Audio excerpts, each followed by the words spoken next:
ప్రభునామంన మీకందరికీ వందనాలు. నా ప్రియమైన దేవుని బిడ్డలారా, ఈరోజు నేనొక మాట అడగాలనుకుంటున్నాను.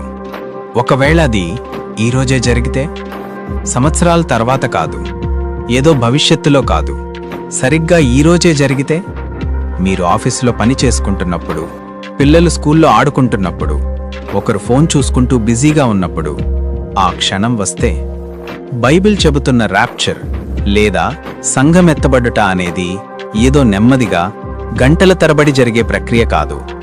అపోస్తలుడైన పౌలు చెప్పాడు, ఒక రెప్పపాటులో అని. అది కవిత్వం కాదు, అది దేవుని ఖచ్చితత్వం. ఒక క్షణం అంతా మామూలుగానే ఉంటుంది, మరుసటి క్షణం ప్రపంచ చరిత్ర రెండుగా చీలిపోతుంది. 1 తెస్సలోనికలకు 4:16-17 ప్రకారం దేవుని బూరం రోగుతుంది. క్రీస్తునందు నిద్రించిన వారు ముందు లేస్తారు. ఆ తర్వాత బ్రతికి ఉన్న నిజమైన దేవుని బిడ్డలు ఆకాశంలోకి ఎత్తబడతారు. ఆ తర్వాత ఒక్కసారి ఊహించండి, ఒక తల్లి పిల్లలకి భోజనం పెడుతుండగా మాయమవుతుంది. ఆకాశంలో విమానం నడుపుతున్న ఒక పైలట్ మాయమవుతాడు. ఆపరేషన్ చేస్తున్న డాక్టర్ అదృశ్యమవుతాడు. ఒకరిని విడిచి ఒకరిని తీసుకువెళతాను అని యేసు ప్రభువు చెప్పారు. ఒకే మంచం మీద ఉన్న భార్యాభర్తలు విడిపోతారు. ఒకరు వెళ్తారు, ఒకరు మిగిలిపోతారు. ఎందుకంటే ఎత్తబడటం అనేది మీరు చర్చికి వెళ్తున్నారా లేదా అనే దాన్ని బట్టి జరగదు, మీరు క్రీస్తు రక్తం ద్వారా కడగబడ్డారా లేదా అనే దాన్ని బట్టి జరుగుతుంది. ర్యాప్చర్ జరిగిన మొదటి కొన్ని నిమిషాల్లో ఎవరికీ ఏమీ అర్థం కాదు. ఫోన్లు మ్రోగుతూనే ఉంటాయి కానీ ఎవరూ తీయరు. తలుపులు తెరిచే ఉంటాయి కానీ మనుషులుండరు. న్యూస్ ఛానల్స్ బ్రేకింగ్ న్యూస్ వేస్తాయి, ప్రపంచవ్యాప్తంగా లక్షలాది మంది మాయమయ్యారు అని. ఏలియన్స్ వచ్చారని కొందరంటారు, సైంటిఫిక్ మిస్టరీ అని కొందరంటారు. కానీ ఈ భూమి మీద విడిచిపెట్టబడిన ఒక గుంపు మాత్రం గుండెల్లో పచ్చినెత్తురు కారుతుంది. వాళ్ళెవరో తెలుసా? ప్రతి ఆదివారం మందిరంలో వాక్యం విని నిర్లక్ష్యం చేసిన నామకార్థపు క్రైస్తవులు. ఆ క్షణంలో వాళ్ళు వాక్యాన్ని అంగీకరించకుండా దాటవేసిన ప్రతి క్షణం వాళ్లకి గుర్తొస్తుంది. పాస్టర్ గారు కన్నీళ్లతో బతిమిలాడిన మాటలు గుర్తొస్తాయి. ఇప్పుడు వాళ్ళు బైబిల్ తీసుకొని చర్చికి పరిగెడతారు, కానీ అక్కడ చర్చి ఉంటుంది, పాస్టర్ ఉండడు. ప్రపంచం మొత్తం అల్లకల్లోలమవుతుంది. రోడ్ల మీద యాక్సిడెంట్లు, ఫ్లైట్స్ క్రాష్ అవ్వడం, స్టాక్ మార్కెట్లు కూలిపోవడం జరుగుతుంది. లోకం ఒకేసారి చీకటిలో పడిపోతుంది. ఎందుకంటే ఈ భూమి మీద నుండి దేవుని బిడ్డలు మాత్రమే కాదు, వారిలో నివసించే పరిశుద్ధాత్మ దేవుని కృప కూడా ఎత్తబడుతుంది. ఉప్పు మరియు వెలుగు ఈ భూమి మీద నుండి తీసివేయబడతాయి. ఇక మిగిలేది భయంకరమైన చీకటి మాత్రమే. సరిగ్గా 12 గంటల తర్వాత ప్రపంచ నాయకులు అప్రమత్తమవుతారు. జనంలో ఉన్న భయాన్ని పోగొట్టడానికి, ఈ అల్లకల్లోలాన్ని ఆపడానికి వాళ్లకొక నాయకుడు కావాలి.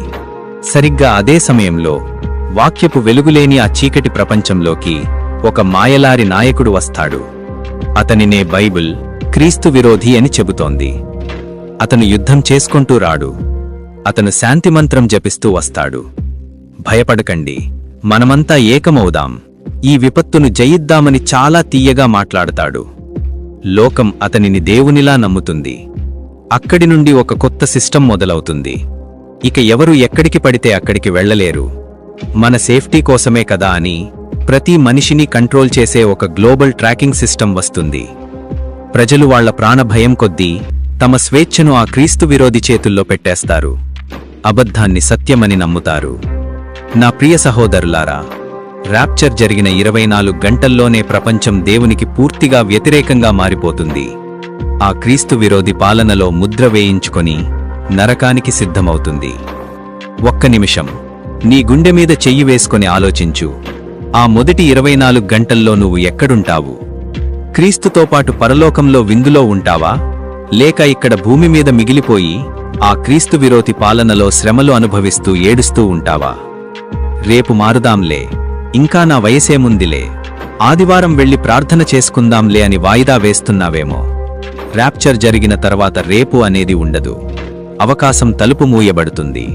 10 మంది కన్యకల ఉపమానంలో బుద్ధిలేని 5 కన్యకలు తలుపు తట్టారు. కాని యేసు ప్రభువు మీరెవరో నాకు తెలియదు అని తలుపు మూశారు. ఆ తలుపు మూసిబడితే నీ కన్నీళ్లకు ఇక ఏ విలువ ఉండదు.